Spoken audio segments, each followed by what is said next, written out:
Hey, Warners, this is your warning that the following episode of Women Your Mother Warned You About went a bit rogue from the beginning. You know, one of those episodes where we started the show before we started the show, we were recording and then things happened. So put on your big girl panties and buckle up for the ride with Rachel Pitts, Keith Walters, and yours truly, Gina Tremarco.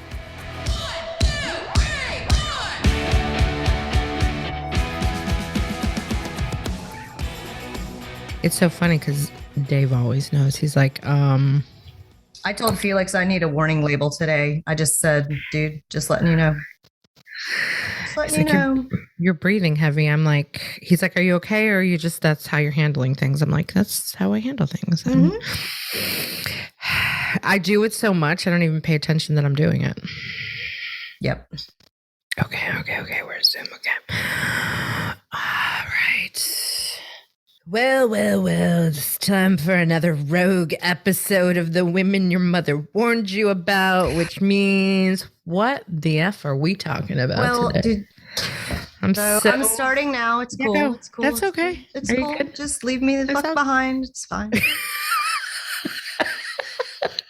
It's fine. I didn't mean to leave you the fuck behind. Welcome to another episode of the Women Your Mother Warned You About. This is a rogue episode, and I have a feeling it's gonna be good.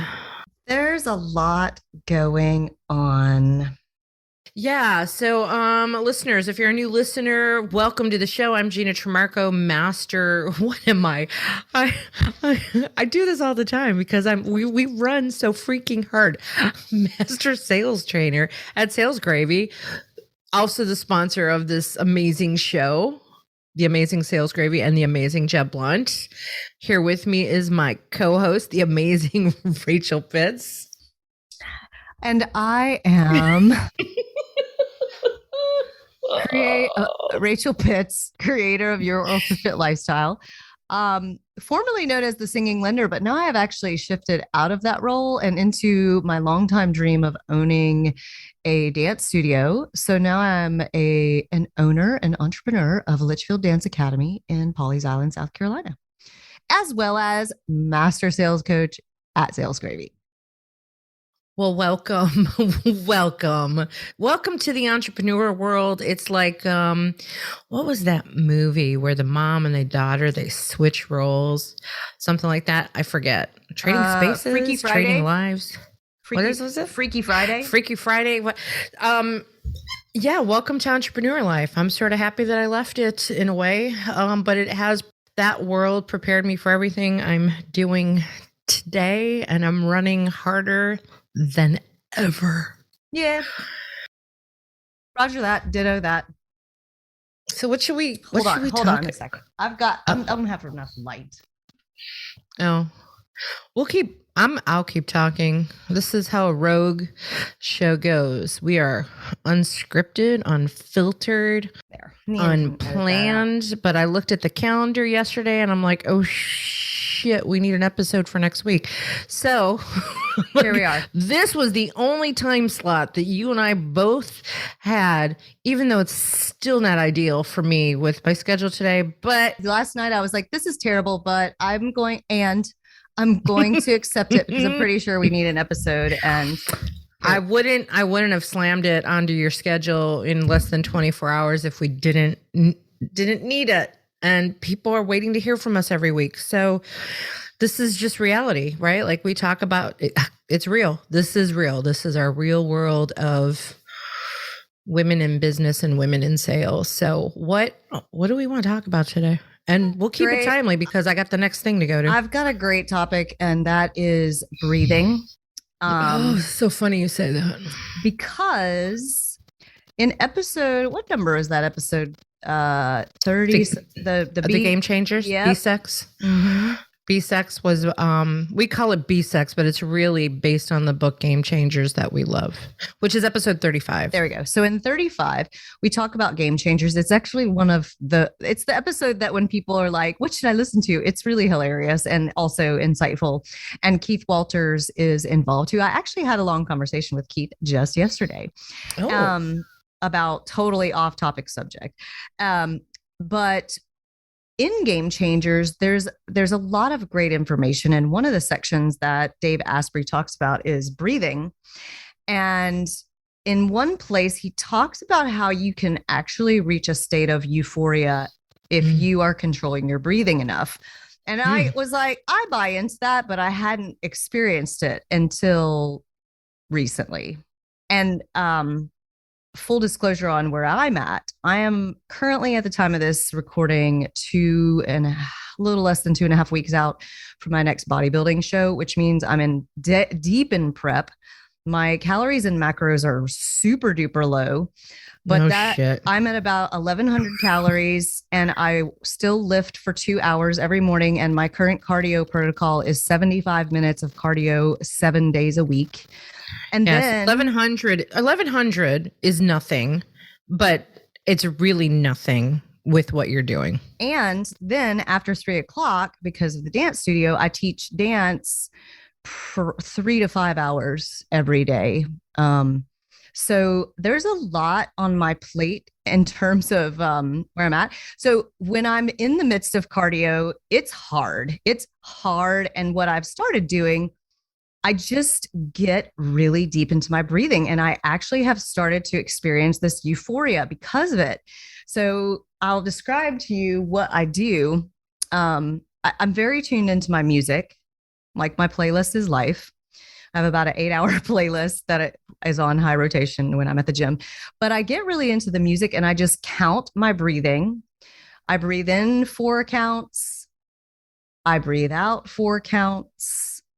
And I just do that forever because I'm doing 75 minutes. That's an hour and 15 minutes of cardio, people, after 2 hours lifting usually. So what happens is it helps me to, because you can't really think about more than one thing at a time.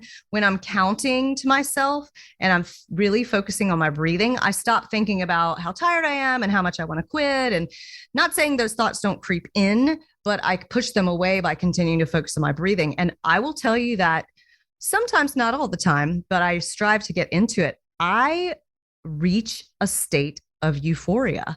Like, I feel it when I move into it. And then I'm like, oh, sweet, lean into it, keep breathing. And I just start deep breathing even deeper. And I mean, I can't describe it unless you've done hallucinogenic drugs. Like, if you have done I have not. If you have not done hallucinogenic drugs, it's kind of like just like a kaleidoscope effect or a dream state effect, but you're awake, and it just feels.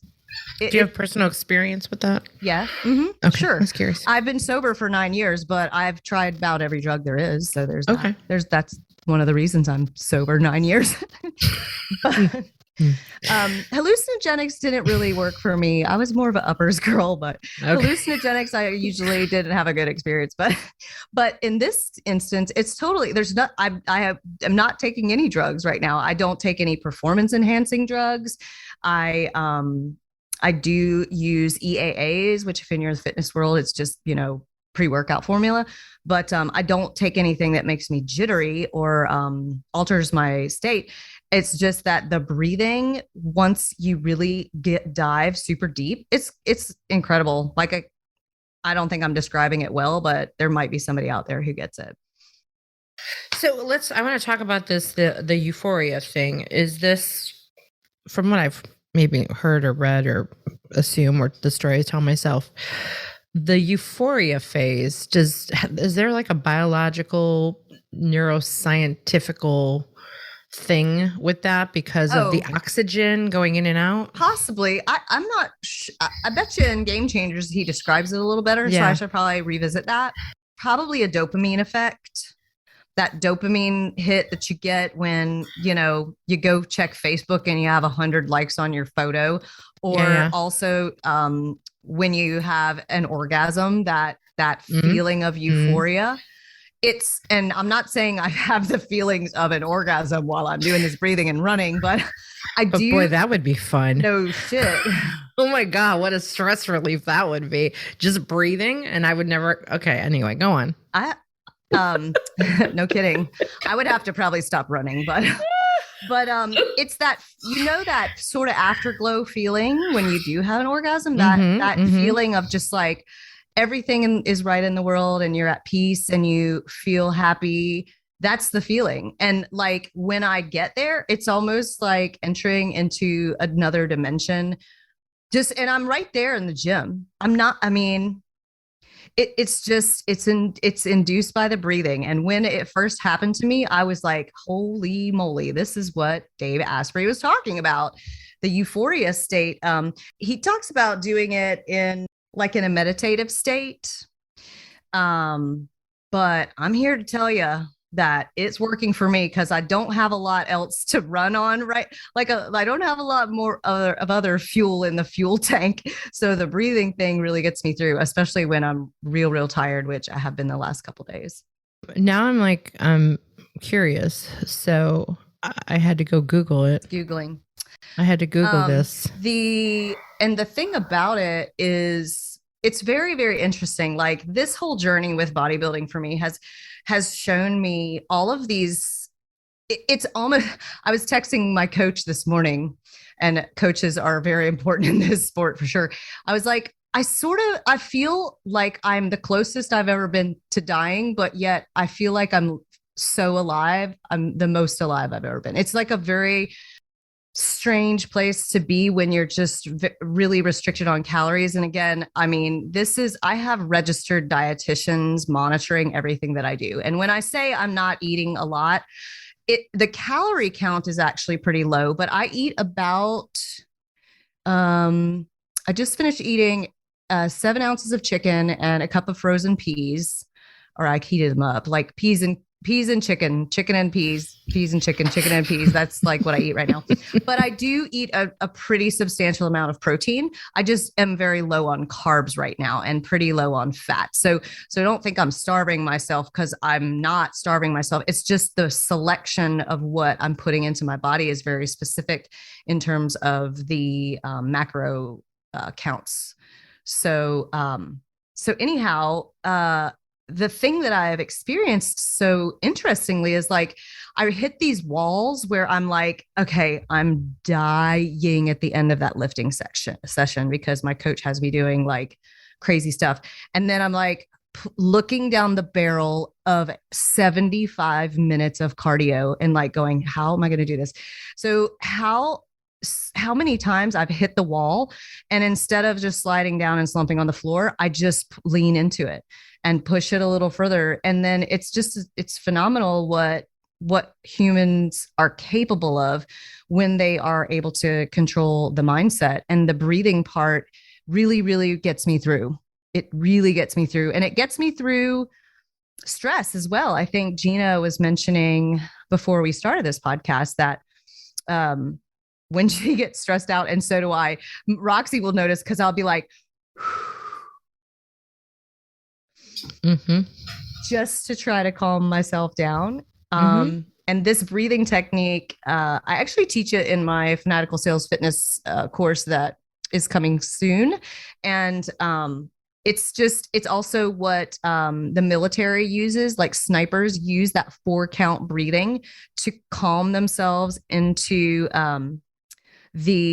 which I get parasympathetic and sympathetic mixed up, to get you shifted into the right calm state. Like they want to be shifted into a state of calm before they pull the trigger. So they use that 4-count breathing as well. So there's a lot there in terms of breathing. So if you're not thinking about your breathing, I highly recommend it. There is a lot of stuff on the interwebs about this breathing thing. This breathing thing is a real thing. I mean, you can't live without it. So why not upgrade your breathing game? I mean, I'm reading this one thing, and this, I think pranayama, or conscious breathing, mm-hmm. is active control of breath. Prana means life force and yama means vehicle. Oftentimes the result of a pranayama practice is a feeling of bliss, euphoria, and what some have referred to as feeling drunk or high. Ever heard of yoga brain? That slightly out of it state when we emerge blissfully dazed from a good yoga class. Pranayama produces a similar feel good, happy feeling. The feeling of drunkenness after pranayama happens because the oxygen, this is what I was looking for, the oxygen that we intake with each inhalation increases our circulation and blood supply to the brain. That's what I was looking for, the brain thing. Mm-hmm.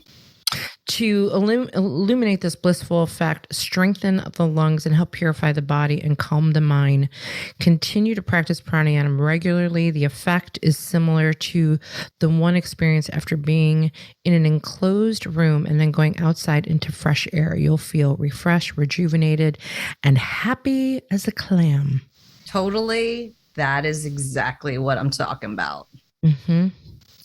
There's a lot of stuff out there about this. I mean, and this is the thing is it's been illustrative to me that when I get into states of anxiety, like I was a little bit this morning, it really helps calm the mind and shift, when you're looking, because I don't drink and I don't take drugs anymore. So sometimes when you're seeking a way, and sometimes like you're in the middle of your sales day and you can't go have a drink and you can't go hit a joint or whatever, or you should. Well, you can, or you probably shouldn't.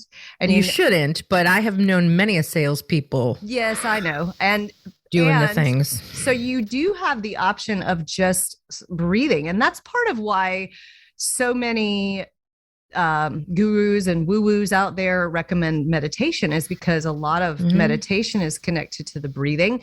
And when you start focusing on your breathing, it does help quiet the mind and calm the body. There are so many good resources out here. I feel like we need to interview all these people I'm seeing on the interwebs about this.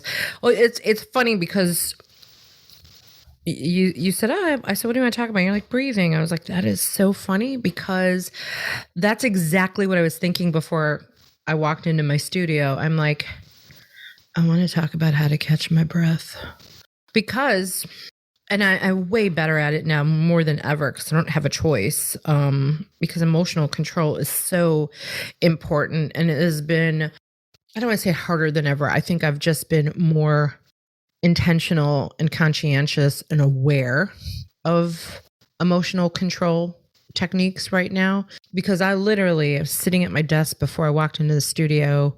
Like literally I could feel the anxiety taking over my body. I can feel it. Yeah, I can feel it in my chest. I can feel it. And I'm like, and I do start breathing intentionally, actively, inhale, exhale, from all the things I've learned over time. I will say that there was, I learned this once from a nurse when this is back in my trying to figure out what was going on with my anemia. And I was going to multiple hospitals, and I was in Charleston at MUSC, and they took my blood pressure and it was like ridiculously through the roof. And the nurse is like, okay, this is what we're going to do. I want you to close your eyes. I want you to breathe in slowly.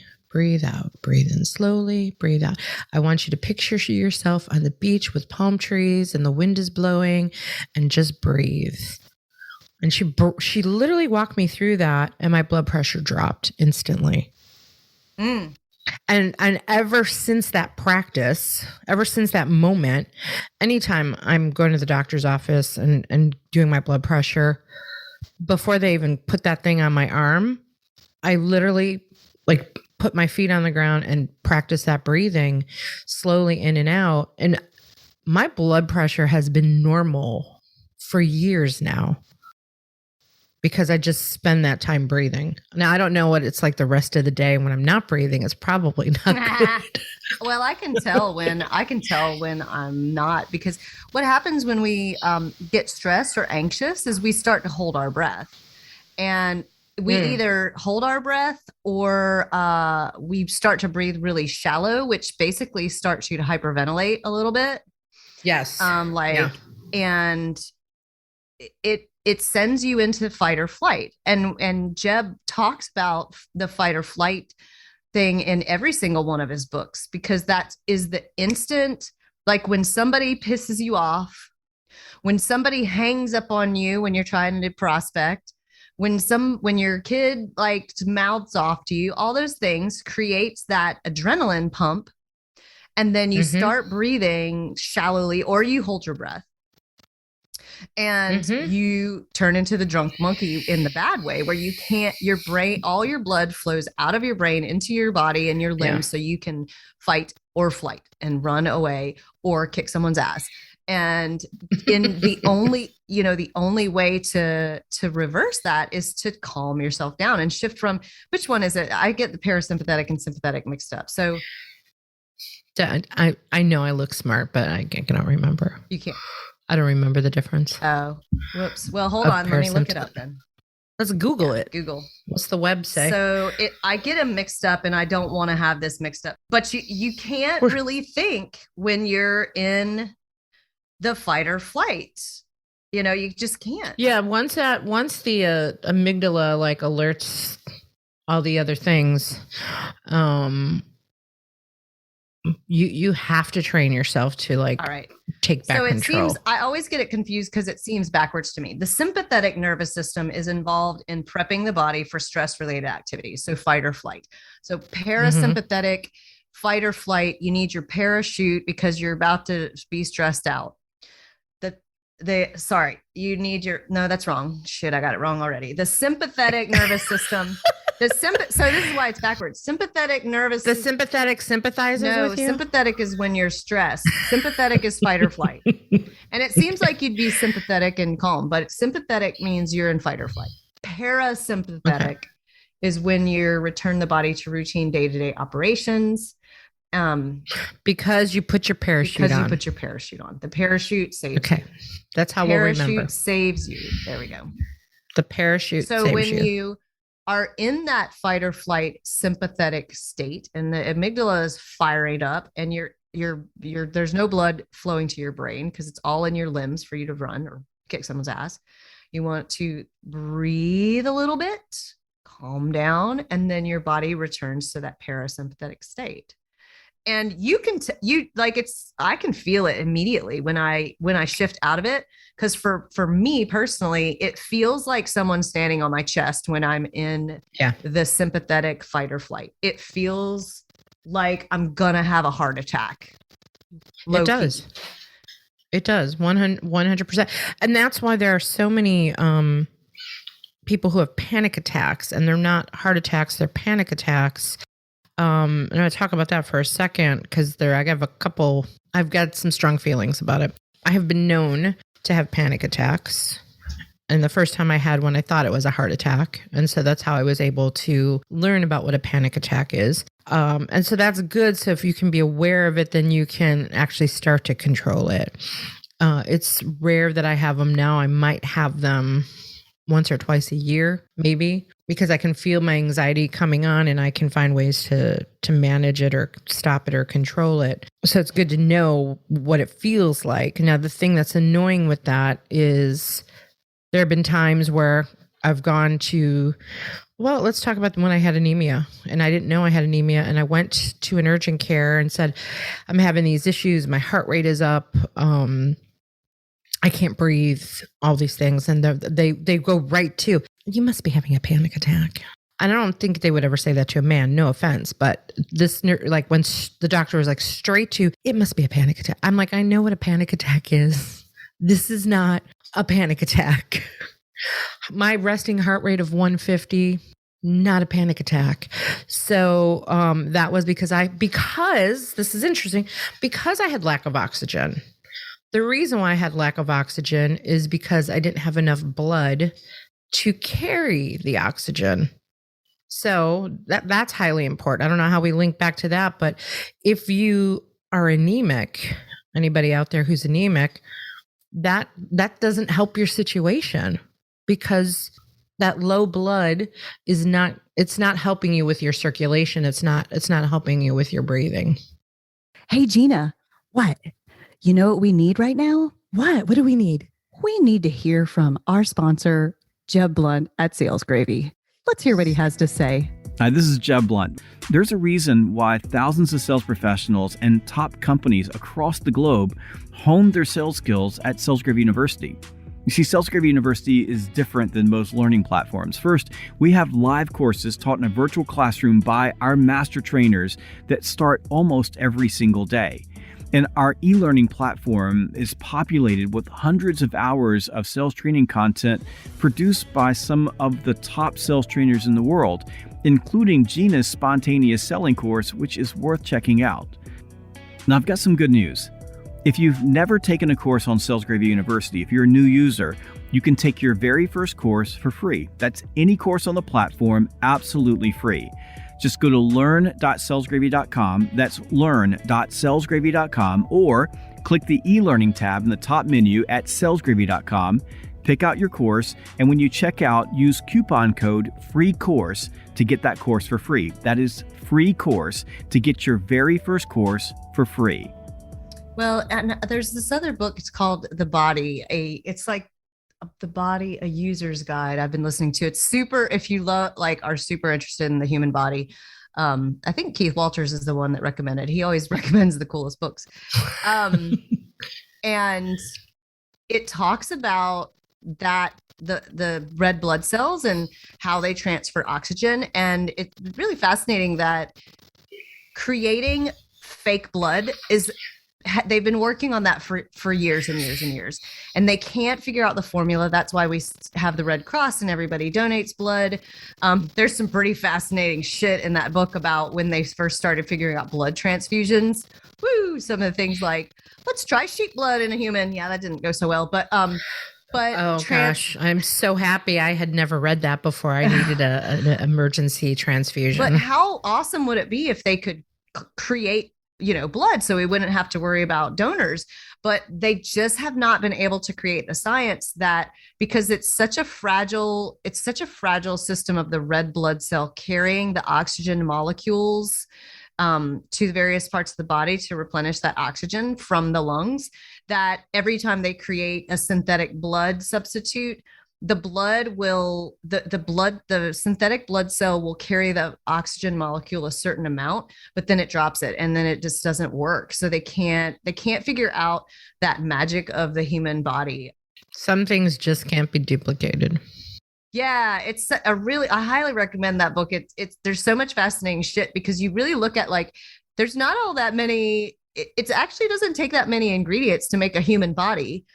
And yet there's such complicated functions that all of our bodies do. It's just like, I can nerd out for hours on that. But back to breathing, that you're so right that if your blood is not where it needs to be, then you're screwed. Like, you're just going haywire. And then if we tie it back further, right, to nutrition and health, right, part of, of course, the first question, well, there's a series of questions that they have been prepped to ask an anemic person. And they can't seem to get past these three questions. Number one, are you having heavy menstruation? Jesus, how much menstruation are you going to cause anemia? I know, seriously. That's like that. They have it in a textbook and they don't know how to get past it. And they're like, "Have you had any blood loss lately?" No.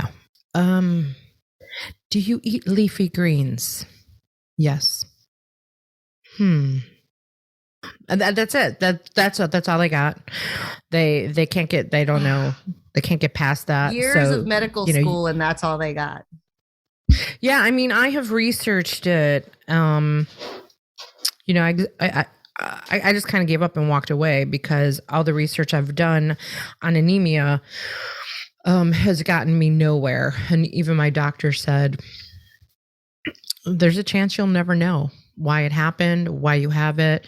It's one of two things. You are either losing blood, which I am not. Yeah, If you see Rachel, she's looking around the room. Where did I lose it? Did I leave it somewhere? I think I put it on the shelf. Is it flowing out my nose right now, or my vagina? No, I'm where good. Is it? Where is it? Yeah, right? It's like, or have you had a baby recently? No, right? Because you can lose blood. Let me check. No, you dumb bitch. No, I've not had a baby. So it's one of two things. You're either losing blood, or you're not either making, three things. You're not making blood, or you're not absorbing iron. Which is probably a lot more likely. Yeah, it's one of those three things. So they exhausted every possible test to check for blood loss. Like, take all your clothes off and let's see if there's blood flowing out of you, like a leak anywhere. Did she have a leak? They checked they put tubes up, down, sideways. I mean, down to I swallowed a pill camera. That was the final test. Was here, swallow this pill. It's actually a camera. You shit it Swear out? to God. Do they get it back after you shit it out? You shit it out. You hope you shit it out. The best part. Want it back? Or you just let it go? No, you just it flushes. If you see it, I never saw it. Can you imagine? We need that back, ma'am.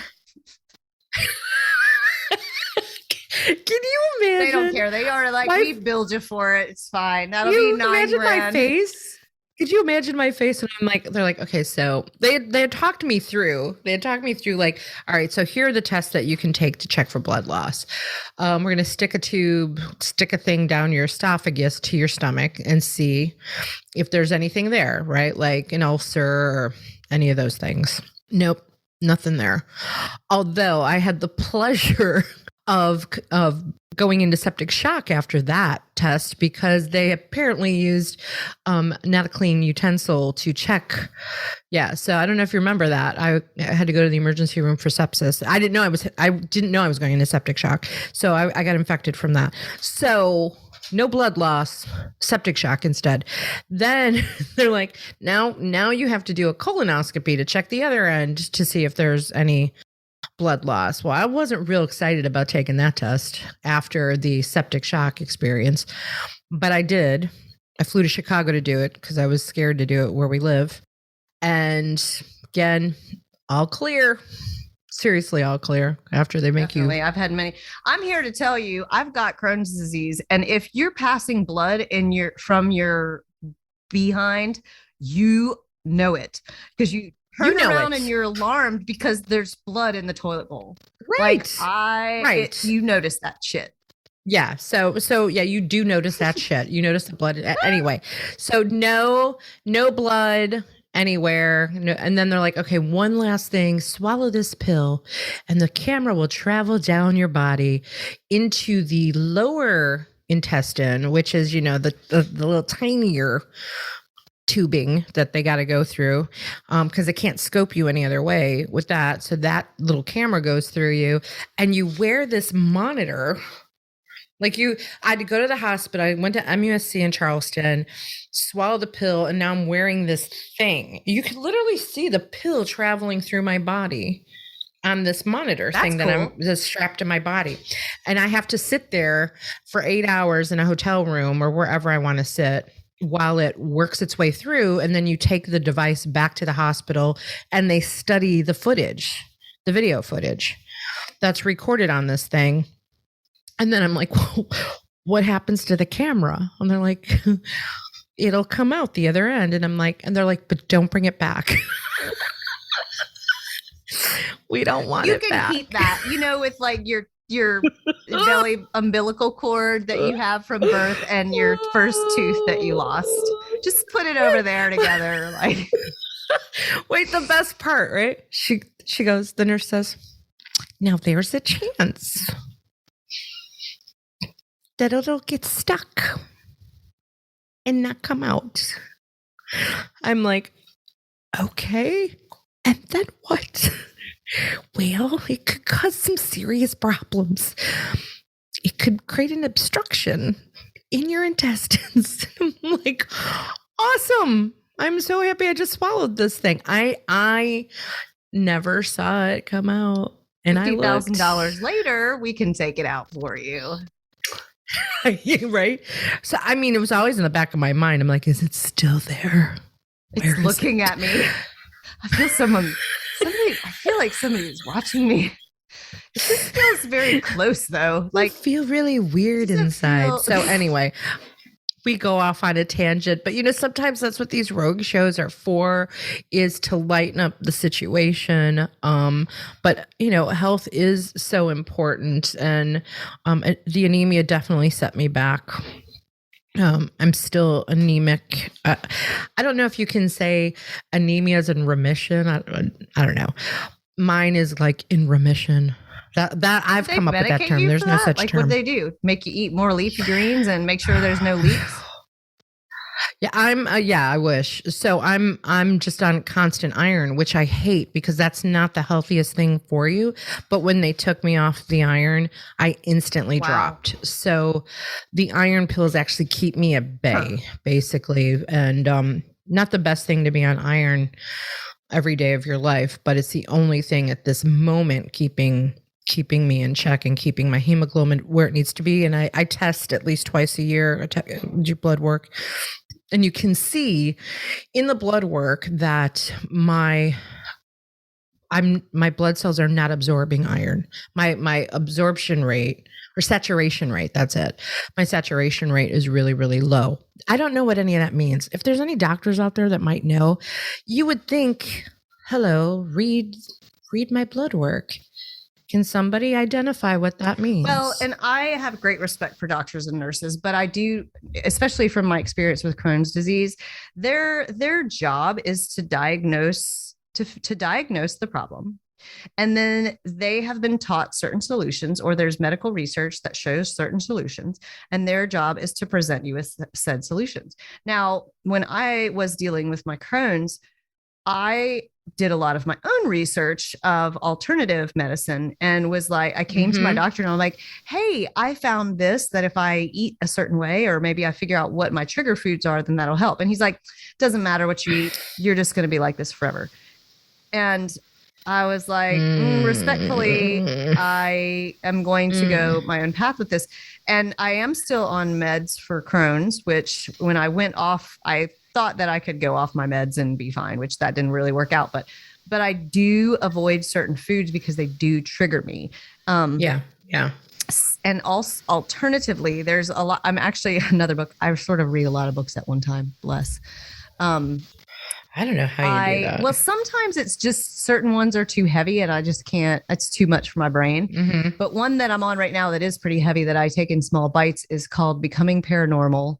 And it's about, basically it ties into what I started with the breathing, because it goes into if that's a conscious meditation practice that is focused on certain aspects of healing yourself and balancing your energies, can actually heal the body. And he's got a ton of case studies where people have done it. And we're talking like people that have reached the end of their rope and just they just have been told there's no hope. So then they go and find, this guy, and he does these retreats and things. And then they get into this whole meditation practice and healing themselves. And it works for some people, but you've got to buy in and you've got to be consistent and you got to do the things. So, but a lot of it has to do with breathing and focusing on energy balance and going internal and self-discovery of like, where is the real problem? Because most of us spend a lot of time running away from the truth of our problems. And when you sit in meditation and go inward and let go of all of the stories that you're telling yourself, sometimes you can find the root of it. And, I would be willing to bet that in some weird, twisted, crazy, tangled kind of way, that some of the stuff that I know happened to you in your childhood could be contributing factors to what's going on with your blood. Like it's 100%. It's like this, the karmic stress or the continued, and he actually talks for a while about the fight or flight thing. There's one of the first case studies he talks about is this woman who basically everything was great in her life. And then her husband decided to jump off the tallest building in town and died. That stress happened and she could never really get away from it. And then something happened with work. Something happened with the kids. Then her health failed. Then she found out she had cancer. All these, like it just compounded and compounded. So she was in this fight or flight for so long that her body created these problems. Yeah. So if you haven't read it, I highly recommend, Gina. But which one is it? It's called Becoming Paranormal. And the author is, Okay. we should have Nian reference all these books I keep talking about. Becoming Supernatural. I apologize. Yeah. Okay. Becoming Yeah. I was going to say this all Supernatural. sound. I read it. I actually read the Cliff Notes version. And yeah, your body is holding on to that stress, and you have to find a way to unlock it, to stop it. And then it does carry on in your genes, and you can actually transfer it to other people in your DNA, like the trauma transfers. And you look at everything that we talk about at Sales Gravy about fight or flight and about how we are wired and becoming rejection proof, right? So we are wired for the fear of rejection because it goes back 40,000 years ago and it carried into our genes. Somewhere you got to break the cycle. I actually had the same conversation. I had this conversation with David, my significant other, the other day. We're talking about how we're wired for this. And I noticed something like with my mom, now that we're so into this, having to understand this and teach it to people, my mom and she was little and petite, but she was a food hoarder. When I say food hoarder, she had a separate freezer filled with food just to have it there. Okay. And so where does that go back to? That goes back to her growing up in Germany during World War II.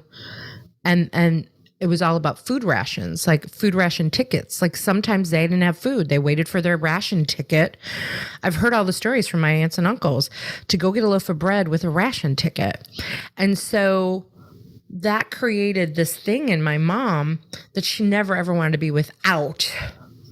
And so she became fascinated with cooking and preparing foods and experimenting. And I found that I'm like, for some reason, I'm like, I just like to go shopping. I have an addiction to Fresh Market. We're trying to break me of it. I get my hair done and I have to go to Fresh Market. It's a thing. I don't need anything at Fresh Market.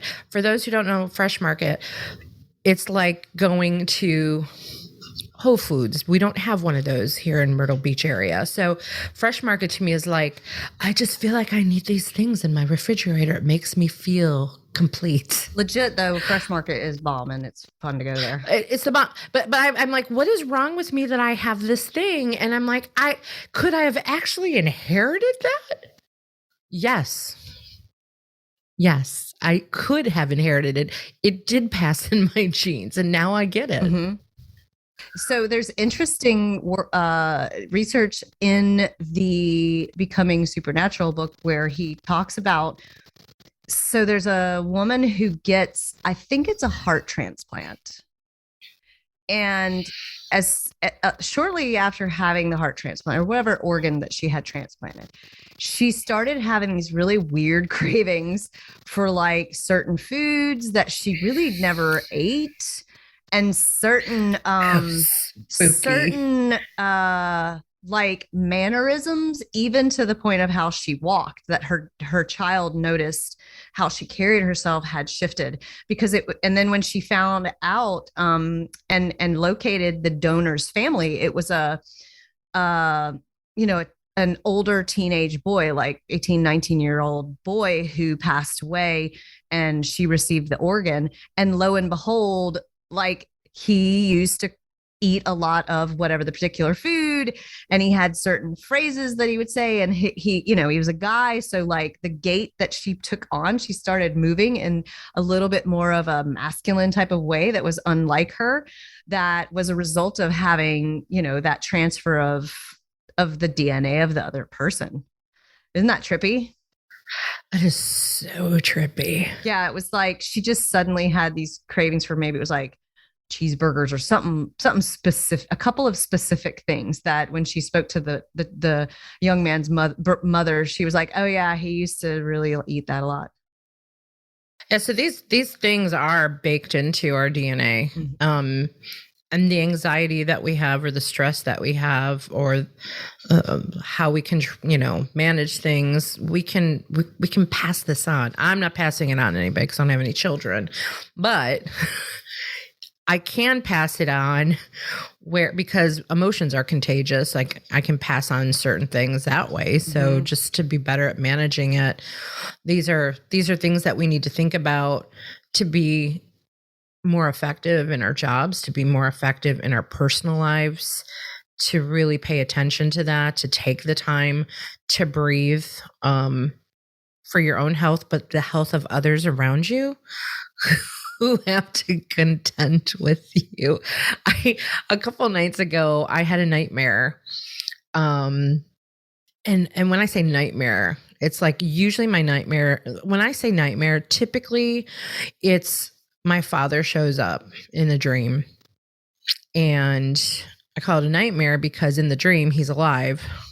And always in every dream that he shows up in, he doesn't speak. And I get really frustrated because I want to talk to him because I'm so excited to see him. I'm so excited. And in the dream, I'm like, he's alive and I'm so excited. And then at some point I realize he's not alive. And I like relive his death in the dream. And then I end up crying in the dream. And I get so shook up that I'm crying in the dream, but I'm actually really crying physically while I'm sleeping. And the crying wakes me up. And this happened a couple nights ago. And like it woke up David. And he's like, babe, are you having a panic attack? I'm like, it's not a panic attack, it's a nightmare. And he comforted me. But later he's like, it was like a little 5-year-old having a nightmare. You're an adult. Well, it doesn't change the fact that we all dream when we're asleep. I've been studying sleep quite a bit in preparation for my Fanatical Sales Fitness because we talk about sleep and movement and nutrition in there. And I mean, sleep is pretty fascinating. And and like what your brain actually is more active when you're asleep than even when you're awake.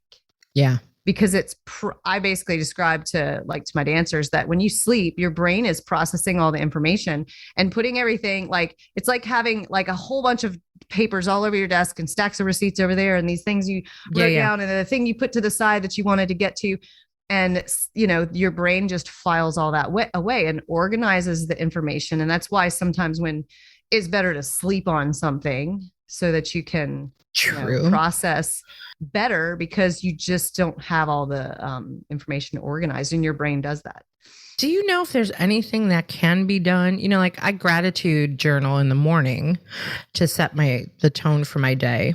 And David and I actually have this practice that we do every night when we go to bed. We have to share one gratitude about each other from the day so that I know it's dorky, right? No, it's not dorky at all. I was just like, my dirty mind that's all. It could be a dirty gratitude. Yeah, it depends. Exactly. Sometimes it can be. Sometimes you're too tired for that shit. Well, yeah, initially in the beginning, I was like, let's do this every day, like everything we're thankful for. And after a while, I was like, babe, this is like homework now. I'm like, all right. And then I came back I came back a couple weeks later. I'm like, what if we just did one at the end of the day as we're laying down? And this is my, you and I have both we've all been through multiple marriages.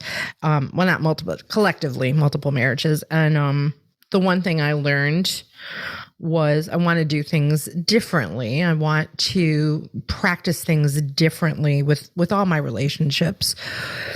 So I didn't want to walk away from that practice gratitude piece at the end of the night. And he said, that's a great way to go to sleep without ever being mad at each other. Is you have to share just one thing that you appreciated about that person for the day. Mm-hmm. Super powerful. Yes, super, super powerful. I think it's a really great idea and practice for everyone. Well, you were saying that you write gratitudes in the morning. Yeah. I'm wondering if there's something we can do at night before we go to sleep 100%. That does like a brain dump so that you sleep easier and you dump some of it before you go to sleep. Yeah. Some of my favorite mentors that I've never met, let's call it, like Grant Cardone and Darren Hardy, they both say that they keep a yellow legal pad beside or some type of journal beside their bed. Mm-hmm. And they write down stuff. I think Grant Cardone's thing is he writes down like 10 things in the morning and at night. Yeah, I think I've heard that.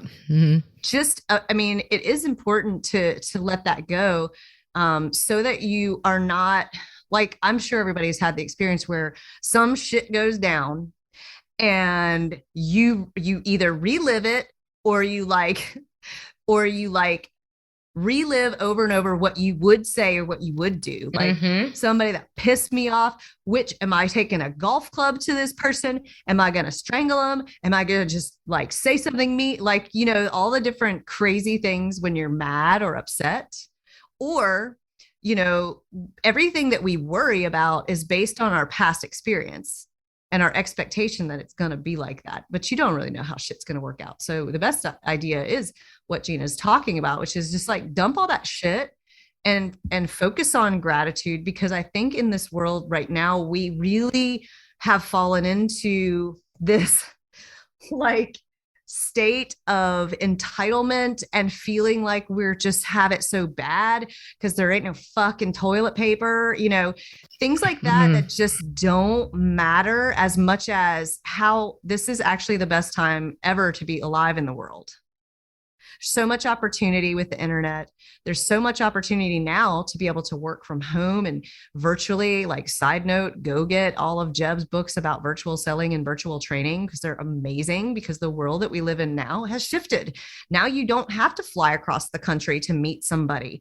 You can get on Zoom. Like, there's so much opportunity out there in the world, but yet there's also more complaining than ever before because of social media.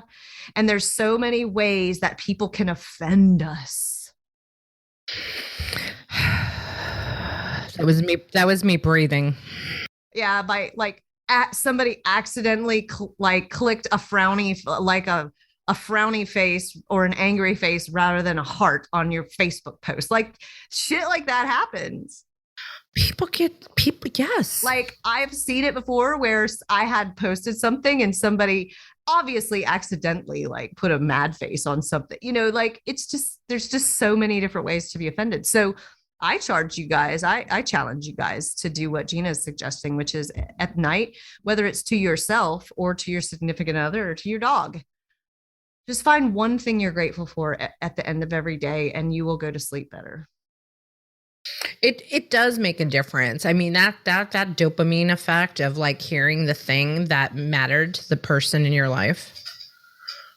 You're like, that thing. I didn't realize that thing was a thing. Mm-hmm. Sometimes you don't realize. Yeah, that's why I think it's a cool thing to do. Yeah, like the other day, my husband put my new tag on my new car, and like for him, that's like 5 minutes of his time. But yeah. I thanked him like 6 times that day because I'm like, thank you so much for doing that for me. Yeah, it's like, and they're like, okay, stop. Like, I must have thanked David the other day like 12 times for fixing his garbage disposal that I broke. It's like, and we're so used to things just being crazy sometimes. Like, when Gina told me about that, I was like, well, of course he's not upset. It's not a big deal. But, sometimes our past experience leads us to feel like some little thing is going to turn into a big, big disaster when. Yeah. And that is the trauma effect, right? If you talked earlier about things that have happened in our childhood, things that have happened, it's not just childhood either, right? Past relationships and how that's impacted us. Especially if those relationships were a long time, something like breaking the garbage disposal. I mean, I didn't just go back to childhood of getting like yelled at by my mom. I went back to my previous other relationships where I'm like, oh my God, he's going to kill me. He's going to kill me. Oh my God, he's going to be so angry. Mm-hmm. Right. And then I'm like the anxiety starts up. I'm like, oh my God, I regress to like a child. I'm like, I'm going to get punished now. And I'm like, okay, bro. He's like, it's no big deal. He's like, but going forward, you do not put peels in the garbage disposal. Do not put vegetable peels. I'm like, I didn't know. He wasn't mad because he's done it before. He's like, I've done it before. I broke it before doing what you just did. He probably went under there and pushed the reset button and like. No, I know. It was clogged up. It took him a long time to fix it. I mean, his hand was down. I get down that anxiety drain. of anybody that puts their hand down a I garbage know. disposal. I get so afraid, like it's Yeah. going to turn on. Oh my God! Like His hand was down that drain, pulling all the peels out. Yeah, it was ugly. Anyway, we digress. It is time to wrap up this episode. We hope that the feedback we get from our show is that there's always a nugget in this show to take away with you, and I hope that the nugget that you take away is to focus on breathing. And I said this last time we did a Rogue episode. It's like, I don't have time to do a show, but then I get to the show and it's like going to the gym and I feel better afterwards. I hope that this episode makes people laugh, but also look at what can you be doing to just take a moment, breathe a little bit more, pay attention to what's happening with your body, because that impacts everything else going on with you. And that's my takeaway from today. my takeaway that I hope you take is when you reach a point where, depending on what it is, something that feels really hard, that feels just like one more thing, feels like a struggle, take a deep, deep breath and then lean into whatever the task is, because you are capable of so much more than you really truly realize. And your brain is formulated to protect you. So the normal default is to run away and give up and shrink and get mad or frustrated. But if you just breathe that 4 count in, 4 count out a few times, and then lean into the task or the activity, and you'll be surprised at what happens, that you are capable of handling a lot more than you believe. Yeah, and a real quick aside, because I thought about this before and it just came back because I lost it. You've mentioned it, the stories we tell ourselves. This came up in a conversation with Jeb last week when he was coaching me on some things. And, one of the things he said is, it's the story you're telling yourself. And I won't tell you what that was about, but we tell ourselves stories, right? To find ways to cope with it. And that's fine. But sometimes the stories we're telling ourselves are fake news. So you have to be really cautious of that and tell yourself the true story of what's truly going on, because the truth will set you free. And that's this episode of The Women Your Mother Warned You About. Thank you, Warners, for listening to this show sponsored by Sales Gravy. To learn more about Sales Gravy University, go to salesgravy.university. And to find out more about this show, you can go to womenyourmotherwarnsyouabout.com. Any other parting comments, my fabulous co-host? And if you've heard any nuggets that you think someone close to you should hear, please share this episode. And even more, we will be grateful and we will express gratitude if you leave us a quick review anywhere where you get your podcasts, and especially at iTunes, because it helps us spread the love and the knowledge and the inspiration to more people. Awesome. Bye, Rachel. Bye, Warners. This really will get serious soon. Yeah, it doesn't have to. I don't think anybody wants it to be serious.